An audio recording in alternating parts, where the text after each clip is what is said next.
I think it's the best game of the weekend. I don't know how it can't be. It was so much fun to watch. Now, the 2 turnovers just killed Seattle, and that's really the difference in the game. But, man, here we go again with the timing of the turnovers. Welcome to Saturday versus Sunday. I'm John Barbin. With me is Jeff Dover, and let's talk football. We're a couple of average football fans who watch college, the NFL. We hope to earn your like and subscribe today. This is our review of the Seattle-Tampa Bay game. What are your initial thoughts? Well, Seattle finally finds a running game, but finds a way to blow it anyways. Yeah, it's mine was defense optional for this one because it was just as well Tampa held on the ball for as long as they did, because otherwise, like, they're putting it in giving it back to Seattle they weren't going to be stopped. So no one was stopping Seattle. So that was the only difference in the game. Yeah, it was crazy. What an exciting game though. Like, really entertaining to watch. I think it's the best game of the weekend. I don't know how it can't be. It was so much fun to watch. Now, the 2 turnovers just killed Seattle, and that's really the difference in the game. But, man, here we go again with the timing of the turnovers. Yeah, that's really the theme of the week. It was like that for the Bills-Patriots game. Go back and listen to that review if you haven't listened to that one already. But, yeah, it's everyone knows turnovers are a big deal in the NFL. That's not a hot take. But it's when they happen. You know, it's like after a long drive or you're about to score or in the red zone, a turnover is an absolute killer. Yeah. And so, I mean, Levante David gets, to me, that's the play of the game. Yeah. He gets the pick with a minute left in the fourth quarter, and it's tied. I mean, oh my God, that had to be just a backbreaker. And it's like on the 38-yard line. So as soon as they get the ball back, they don't really need to do much to go down and win. So it's almost a bummer of a way for a game this good to end. Yeah. I mean, it's a wild way for it to end, but you're just, oh God, that was just an awful interception. Seattle was perfect. Seattle they passed for 340 yards, ran for over 122 yards, and did not make a mistake all game, except, well, other than the fumble. But then it's just that one interception. And so that really, Sam Darnold's line isn't that bad. It's 28 for 34, which is amazing, for 341 yards, 4 TDs, and 1 interception. That interception was an absolute killer because it gives Tampa Bay the ball back with a chance to kick a field goal, at the end to win it. So it was critical interception. You think Milroe's is going to ever go in for that option play ever again? This is the other line I have written down here is that Milroe taking the ball and quickly turning it over is like memories of some of his bad Bama games. Like there was some games where he looked unstoppable and was, going to be the Heisman front runner. But then there was some where that looked like that, where he would have interceptions and turnovers and I don't know, man, that must have looked great in practice because it looked terrible when they executed it. Yeah, I think he actually missed him on the pitch, if that's possible. He threw it behind him. It made it really hard to catch. The timing of the pitch is critical. Like, you take 2 steps, read the defensive end or whoever's on the outside, and if they're crashing in, you pitch. If they're not, then you cut it up. Like, it's that. What you can't do is stretch it out for 5 more steps and then go to throw it, because now the running back's advanced already too far. You're throwing, it's going to be a forward pass or behind him. Like, you can't do it. So, no, it was a terrible decision-making play by him. Yeah, I bet you they don't run that play for a while, if at all, for the rest of the year, how bad that went. I mean, that put them up. So that put the Bucs up 13-0, but Seattle still came back. I mean, that could have got away on them at that point, but Seattle still came back. And like you said, defense optional. They were just killing them.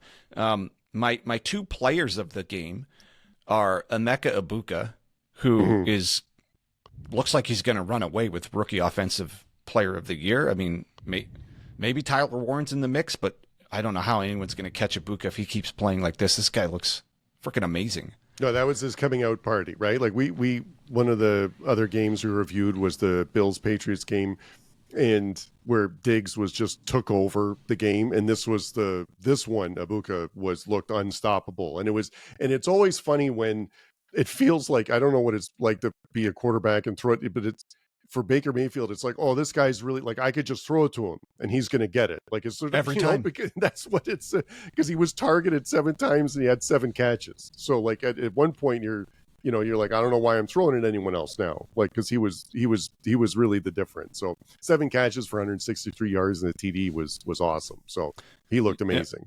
Yeah, and there's a theme here about depth. I know we're only in the 5th game of the season, but a lot of teams, depth is really affecting them.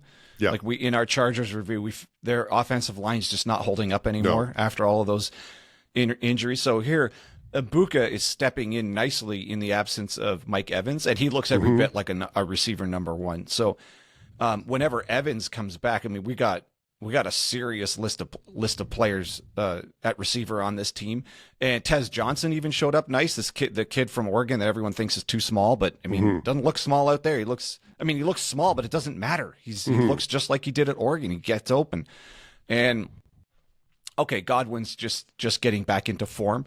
But man, Egbuka, Jesus Christ, that guy's good. And then on the other side of the ball, Jackson Smith and Jigba looks just as good as Egbuka. Both from Ohio State, right? And both drafted early, and having a dominant wide receiver is such a big thing in the NFL. Like that the defenses are so good that having a dominant wide receiver is really a key way of moving the ball down the field. Yep, and the with Seattle after losing Metcalf and Lockett, they're like, well, how's this going to work? Well, it seems to be Kupp is filling in nicely. Yeah, he's starting. This is the most healthy, I think, because he was really battling some injuries before, and I feel like he's looks like he's playing at the least injured state he's been in for some time. So yeah, and they're mixing it around. Like Barner's looking good, Horton, like they've got pieces all over the place here for the receiving game here. And like I said, Walker and Charbonnet actually showed up, 122 yards rushing, which Seattle's been struggling to rush the ball, and then the turnovers were the difference. Darnold with 28 for 34, 341, 4 TDs. Darnold looked great. So it's just the one pick, and God damn it, the timing of that pick that was it. Otherwise, to me, like I said before, this is the best game of the weekend. I'll take this game every time. Yeah, absolutely. And it's too bad that Seattle didn't win. I think they deserved to win. They held the Tampa's rushing in check. Now, they couldn't stop the passing, but Tampa couldn't stop Seattle's passing either. But it was just that one key mistake that was really the difference there, But Baker Mayfield was amazing too. He's 29 for 33. He's only 4 incompletions, 379 yards and 2 TDs. So that was excellent. The other key thing about Darnold is that he wasn't sacked. So like that's another, like in some of the other games that happened, like people were getting sacked 4 or 5 times. So that's another big deal for them that they were able to keep him, to protect him. Yeah, I mean, if these teams just keep the turnovers clean, these are 2 teams that are very difficult to beat. Like, they just look that good, and they're 2 of the teams that actually can put up point. Like Tampa Bay is just this offense. I know that last year they were one of the only offenses that routinely would hit upper 30s or 40s, like where a lot of other teams, like you remember how ugly last year in the NFL was. Very few teams could score, but Tampa Bay, if you were going to bet on a team to put up points last year, Tampa Bay is one of the few teams you'd be like, I think they can get 30 something.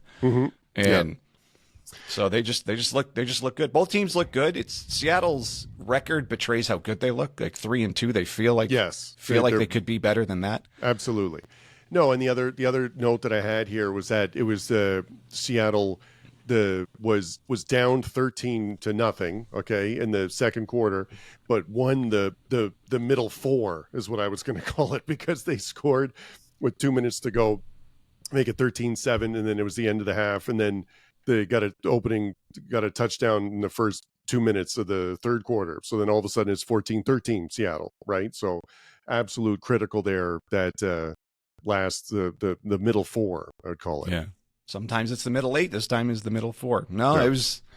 I mean, I'll take this game all the time. It's like you said, defense optional. We've had enough low scoring games that every now and then a wild one like this with both, whatever. There's almost 900 yards in total offense between the 2 teams.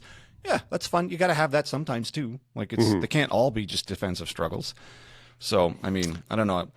Arrows pointing up. I still think for both teams, like if they're going to be able to perform like this, it's a couple unfortunate turnovers. I don't think is an indictment of Seattle. They just the Tampa Bay got the better of them on a funky, ugly looking pitch thing, and then David just got him on that pick. He just got him. No, he did. And it was, Seattle's looking good.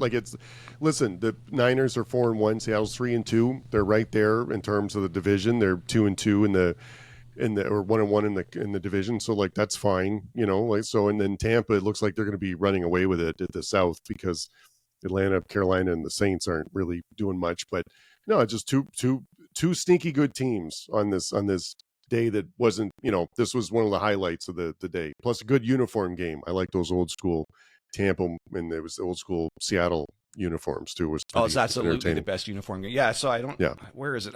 You probably can't see it.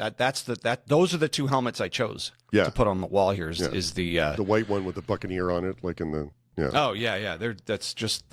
I'll take that. This is the best uniform game I think you could get in the NFL. Is these two particular ones. All right, did you get everything on your list? Yep.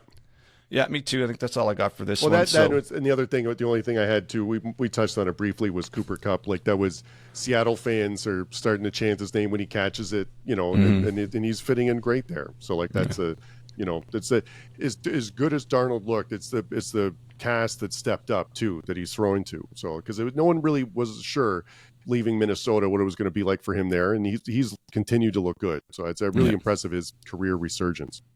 And the crowd, you have to shout out to the crowd. This always feels like a playoff atmosphere. So I mean, both of these stadiums lately, no matter which one, Tampa Bay or Seattle, they both have been feeling like playoff atmospheres, like when the game is in either of those stadiums lately.